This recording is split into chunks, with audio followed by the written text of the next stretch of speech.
What's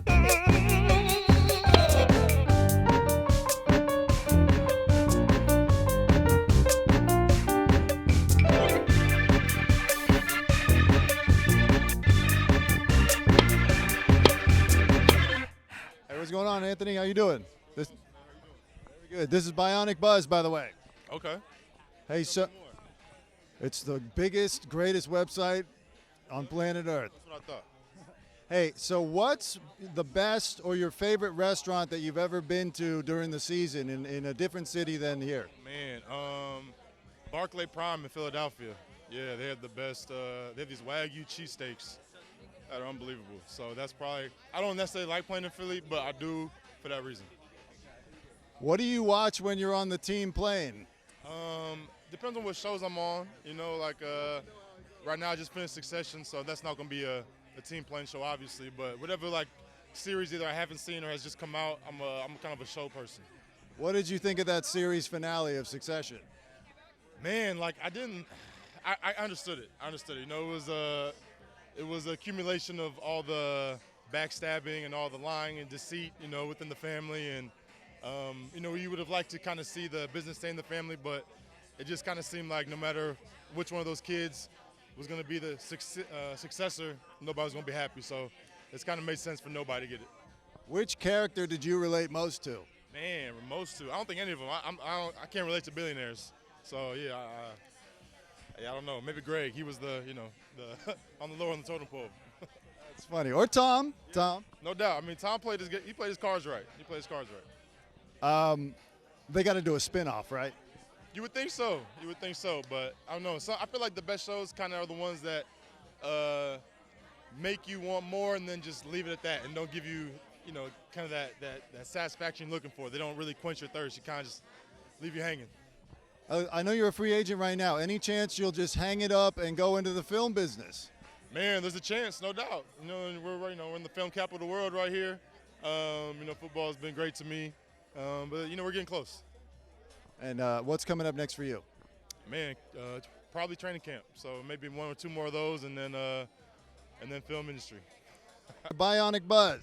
Hey, man, thank you, Bionic Buzz. Thank you for having me. I'm excited to be here. So listen, you were a football player, you're an actor. I'm sure you've been asked this, but what's harder to memorize, the dialogue or the plays? Well, the plays because you're getting hit all the time. So that part. But dialogue, you know, it's both of them muscle memory. You know, over a period of time, you know, you just kind of keep practicing on both of them, man, and working on the craft. And I think working on football helped me make the transition to acting. Who or do you have an actor that was your inspiration to get into the business? I have a few. Christian Michael Bell was an amazing actor. Some close friends of mine, Lamar Rucker, was an actor that kind of helped me, you know, making the transition to acting. Right now, my young guy, John David Washington, same alma mater, Morehouse College. So he's already at Spike Lee, Samuel L. Jackson. So I just always kind of, you know, just been a fan of seeing people transition to another character and telling the true story of, you know, finding that truth in that character and telling a story using somebody else's words. When you're with John David Washington, are you like, hey, why don't we get lunch with Denzel? No, it ain't even like that, man. You know, I had a chance to meet Denzel. Of course, you know, a big fan of his work. But me and JD, you know, we just go back to, you know, school-wise and just the fan and we support one another. Do you have a favorite movie or movie line? One of my favorite movies is 5 Heartbeats. And one of the movie's lines is that, you know, it really wasn't a movie line in that. Well, yes, it was. It's like, every night I got to fight to prove my love. That's one of my favorite lines. Hey, listen, I'm sure you set big goals. Is an Oscar in your future? You know what? I do set big goals. The Oscar, hey, from your mouth to God's ears, can be in my future. It's not one that I set as a goal. I think right now my biggest goal is just to bring value to whatever role that I get and receive, you know, that I earn and work. So I think right now it's just kind of just keep on progressing the business, keep on, honestly, inspiring people that need to be inspired. I love that. And lastly, are you still keeping up with football? Yeah, of course I'm still keeping up with football. Of course. I'm still a big football fan. More, not necessarily teams, but players that are actually still playing. I just kind of root them on, man. Just wish everybody the best with it. Who are you watching most closely? Watching most closely, Fred Warner, San Francisco 49ers. I had a chance to coach him in 707. So I'm really, when he was coming up through college, going to high school to college. So I'm really proud of him and how his career is going to go on. And so, yeah, I have to say Fred. Thank you. And listen, I hope you get that Oscar. Hey, I appreciate that. Thank you. There's Bionic Buzz right here. How you doing? Bionic Buzz. What's up, Buzz? Hey, Any intel on whether LeBron got that foot surgery? How's he doing? I have not heard. Did he get it? That's all I'm asking you. I don't know, man. I'm not his doctor. I don't know that kind of stuff. But I haven't heard. I haven't even heard that he was thinking about it. So as far as I know, he's all good to go. That's as far as I know. Victor Wembanyama, your first impression. Extremely talented, a smart player, way beyond his years as far as the intellect of the game. And I think the fact that he's found a strength coach, that was the number one thing that I was concerned about. But I think he's stronger than he looks. And I think he's going to be a great NBA player, maybe one of the best we've ever seen. Who's a better prospect, though, him or LeBron? As a rookie, I would say Wamba for sure. I think LeBron would say that as well. At 7'4", being able to do what he does on both ends, I don't think you could argue that he's definitely the number one guy. And after the additions the Lakers made this offseason, we going to have another James Worthy lighting up a cigar in the studio moment at the end of the season? That's always my hope, man. We got close last year. You know, I don't take moral victories, but they did okay. And I think with the pickups they have and, you know, what's returning, I'm looking forward. I got a box of nice cigars waiting to go along with the Worthy clap. What's your brand? My brand of cigars? Well, I like, there's one called Juan Lopez. I like a Monte Cristo, a Cohiba. I also like a Partagas every now and then. So I vary, you know, as long as they're from Cuba. I love them. What's the most expensive cigar you ever smoked? Well, I try to get them for free. I barter out, you know, tickets for cigars. But I've spent 140 on a cigar before. I'm going to have to get some cigars, and I'll see what kind of tickets we can get for the ones that I have. There you go. You can barter with some good cigars, bro. Trust me. I'm here with Jeff Hamilton, designer of some of the most iconic sports, specifically basketball jackets you've ever seen. There's a famous Kobe Bryant picture right after he won the championship where he's sitting there thinking. You've seen it. If you haven't seen it, look it up. Jeff, say hello to Bionic Buzz. Hey, hello, Bionic Buzz. How are you? Very good. So those jackets are so creative and so colorful. How do you decide on a design? It's just like, you know, at the time, I started designing jacket in the mid '80s, and I started working for all the rock and roll bands, the Guns N' Roses, and then some of the presidents, some of the Nelson Mandela, and then I started getting involved with the NFL and then the NBA, and depending on the championship and depending on the mood of the season, we start creating some with the colors, some of them with different influences of me designing of whatever I felt. You know, like for me, creating a championship jacket was like when somebody wins a championship, they had the big prize is a championship ring. Unfortunately, you don't get the ring till 4 or 5 months later. So whereas, you know, when you get a jacket, you have instant gratification, and I started that kind of moment with Michael Jordan, and obviously carried through in a big way with Kobe, and later on with LeBron and some of the other guys. You only do the best players, huh? I do everybody. I don't discriminate. I'm happy to do stuff with the NFL, with the NBA, with the NHL, and entertainment. We do stuff for the Grammys. We do stuff for the Oscars. So we are always out there just enjoying life and trying to be the best I can be at what I do. Do you get to talk to the players at all, to consult with them? I have a personal relationship with every single player, actually.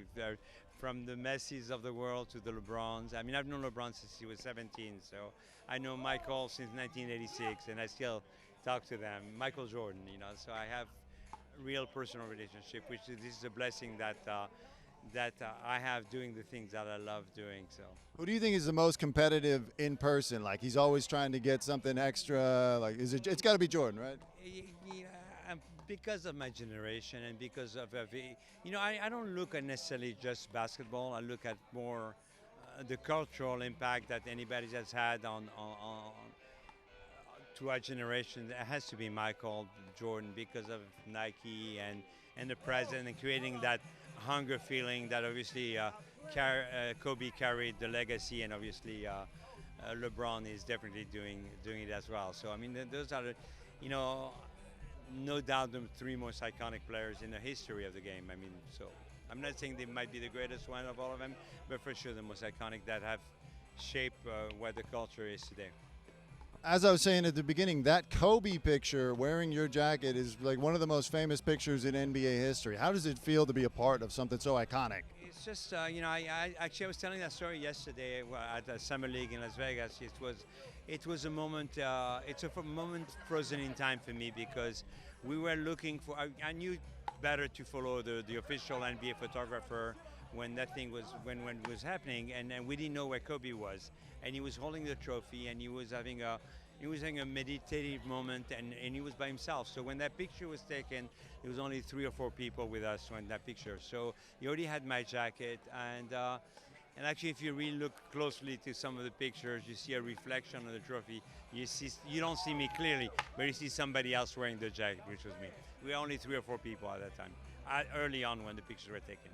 You're there for most of the biggest moments in sports. It's nothing but blessings for me. It has been so. Last question. Do you have any ideas for a jacket design for the upcoming Elon Musk, Mark Zuckerberg grudge match, hopefully at the Coliseum in Italy? I'm not interested in that. No. Why not? I don't like. I'll I'd rather not have no comment, but I don't think I'm very interested in that. So no UFC stuff, period. No, I do some UFC stuff. We're doing some. In fact, I'm doing some stuff for Jake Paul in Dallas in August 5th. So I'm doing some stuff for Celsius drink for them. So we're getting involved a little bit everywhere. I'm doing some stuff for Messi. I do stuff for Ronaldo.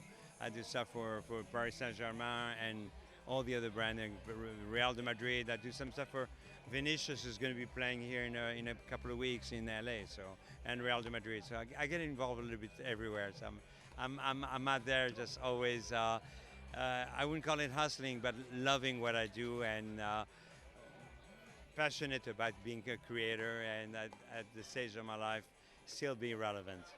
Where can people find you or follow you if they want to? Just Jeff Hamilton on Instagram. Let me get a look at this jacket. Whoa, fire. Thank you. What was your favorite sports moment from this past year? My favorite sports moment from this past year, oh my goodness. Honestly, for me personally, I'm still competing as an athlete, and I had the honor of racing at national championships 26 weeks pregnant with my daughter, and I have to say that was probably the best sports moment of my career. So I'm going to go with that one. I love that. I got to ask, does it feel any different when you're racing, when you're pregnant? It feels completely different. I think for me, obviously, there's the physical aspect where when you're, in your 3rd trimester racing pregnant, there's a few elements that you're kind of juggling, but also just from a mental perspective, like sport means something so much different now that I'm a mom, and being able to share this with my daughter as I chase down what will become my 4th Paralympic Games in Paris is so special. Do you think that helps create a little racer inside? She's definitely a little racer. She's now 3 months old, and she is feisty, but she's fun. She's got her own little personality. She loves the water, so being a swimmer myself, after the many months of swimming together, it's been really fun to see her kind of take to her own. How is it training for your upcoming event? Like, do you have to cut out a lot of the fun stuff? Training for a Paralympic Games definitely takes a lot of sacrifices. Being a first-time mom training for a Paralympic Games that are a year out certainly does. But I think it's all about balance, right? Anything in life. And when you love what you do, you don't really see it as much of a sacrifice. It's just chasing what you love. And have you gotten any of those weird food cravings that I hear that people get when they're pregnant? During my 1st trimester, I certainly did. Throughout pregnancy, a little bit. But now that she's out in the world, I'm just enjoying that I get to enjoy all these moments with her. How are you doing? This is Bionic Buzz. How you doing? Hey, what grade are you giving the Lakers this offseason? Listen, man, I like the players they had at the end of the year. I like those guys. Be nice to see them have opportunity to play together. So, does the Los Angeles Laker fan base still owe Rob Pelinka an apology? There's a lot of vitriol at the beginning of last season, and he really turned it around, right? Look, he made some great deals. Let's just say he redeemed himself because he made some great deals at the end of the season. Any chance you're going to be suiting up at all for maybe like Ice Cube's Big 3 or anything like that? I might suit up tonight, and then when I wake up, I realize it didn't happen. Right? It was all a dream. Exactly. Thank you. What's going on, Theotis? What's going on, bro? How you? Very good. This is Bionic Buzz. I just saw you playing pickleball. Have you ever had a chance to play with Jamie Foxx? Nah, nope. Seen him around some places, but nah, I never even knew what Pickle Box was, my dog. But no, I haven't. That was my first time playing. It was fun.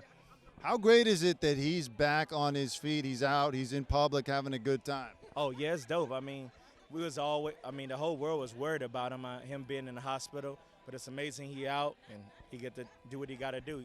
Awesome dude at whatever he does. Movies, music, it's the GOAT. Now, you're a pro skater, correct? Yes, sir. What's your best, hardest trick that you can do? I don't know. It's a stair set in China. Years ago, I like backside flip. 32 still could do it, but, I mean, I guess we'll say that. I don't know. What's been your worst skating injury? Broke my arm. That was it. That's it? Yeah, thank God I haven't been no legs or nothing, but, yeah, just a broken arm. That's it. Yeah. Is there any skater that you looked up to growing up, like anyone you tried to emulate? Yeah, you know what? My favorite skateboarder still today is my brother, Paul Rodriguez. Paul Rodriguez, the son of what's his name? I'm blanking. Yeah, exactly. Yep, exactly. So good homie. We both on Nike together and got the tour de world. So yeah, Paul P-Rod. Yep. I took an acting class with him once. He wouldn't remember me, but I remember him. Oh, for real? That's hard. Where at? Spicer Sturgis over on La Cienega. Okay, that's hard. Shout out P-Rod. Shout out y'all getting y'all thing together. You heard me? Are you gonna get into the acting game at all? You know what? It's a crazy story. Going to Will Smith house one time, he was just like, yo, have you ever act? And I'm like, nah, I haven't. He was like, don't you ever say that. And I'm like, well, shit, I ain't gonna lie. But he was like, yo, you should at least say you can, because that role, you could have played something where you didn't really have to act. It just could have been you just moving around. You didn't have to say no words. But, I mean, he's like, don't ever say that you can't act. Just at least try it. Have you ever done Olympics, skateboarding in the Olympics? No, I got a couple homies that's in it, like some of the top dudes are in the Olympics, some dudes aren't. But no, I never been in the Olympics. But Nike gonna Nike gonna do some activations at the Olympics, so I'll be there. And lastly, what's coming up next for you, and where can people follow you? Yeah, so we about to put together my own music festival. I think March, April, May. I got a clothing brand, it's called Grown and Gifted Co. Instagram at Theotis Beasley. I'm from Inglewood, California. Let's get to it. Love it. Thank you, Theotis. Appreciate you, bro. Thank you. Going on, TJ? We're here with Bionic Buzz. Nice to see you. How you doing, bro? Nice to see you too. So listen, you're newly retired. What's the plan? Are you going to stay around the game? You're going to go into business, go into the entertainment, like film? What are you thinking? Definitely stay around the game. I started a sports agency 2 years ago. It's called Player Above Sports. I'm actually here with one of my clients, so that's where all my focus is going, man. It's trying to help the next generation of athletes. What do you think is the biggest lesson that the young guys coming in need to learn? Patience and a little bend and fold. You know, we kind of hard and tough and stubborn as athletes, but I think just a little bend and fold in certain situations that help, guys get a long way. Hey, what's going on, Tom? Bionic Buzz, nice to meet you. Hey, nice to meet you. How's it going? Hey, listen, after doing Stars on Mars, do you think Elon Musk is crazy to think that we can go live on Mars? I mean, I think about this a lot. And at some point, if we keep going the way we are going, I don't want to be too bleak here. We're going to exhaust all our resources. We're going to have to be a multi-planet species, aren't we? Right? Well, yeah. I mean, maybe, I know, given all the problems we have back home, it might seem a little premature, but I like the vision. I was just watching this whole documentary on it, how their whole plan to colonize Mars and terraform Mars and everything, and it's really ambitious, but it's also awesome. It's a good time to be alive. Would you volunteer to be on the Pioneer trip, though? I just watched this, or I was listening to this podcast. No, by the way, never, ever, ever. I love biodiversity. I like the ocean. I like cold beers, although you can get cold beers on Mars probably. I like the sound of birds singing in the morning. I love Earth. It's so beautiful. And not anytime soon. But I admire those who are willing to do so. I think it's something they're born with. I was listening to this one person talk about it. He's like, the best way I can describe it as someone who can't relate is like an itch I just have to scratch. I thought that was fascinating, What was more stress-inducing, Stars on Mars or what you went through last season on Vanderpump?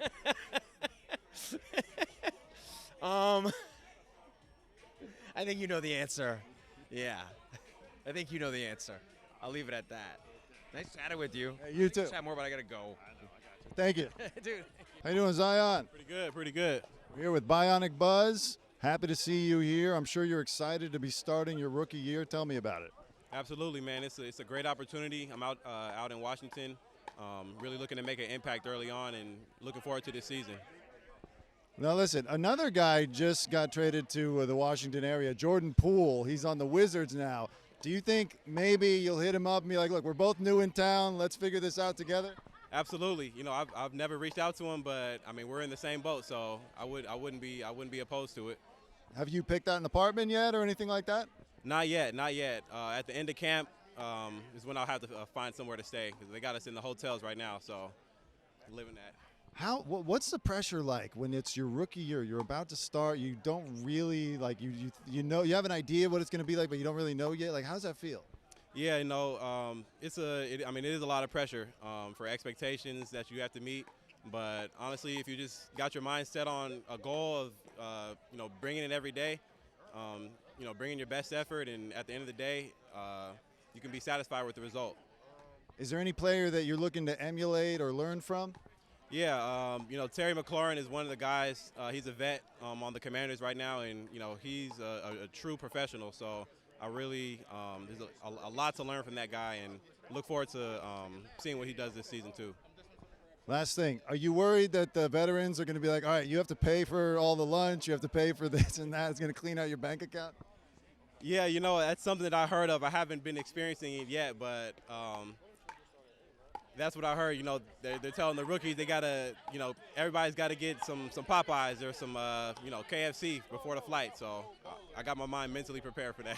I would say just leave your wallet at home, delete like Apple Pay off your phone, all that stuff, so you just can't do it. Right, man. They might hit you with that fine. They might hit you with that fine. So, you know, I gotta, you know, pay the dues right now. So it is what it is. Well, listen, man, congratulations, and I hope you have a big, big career. Thank you so much. I'm glad to be here. Nice meeting you.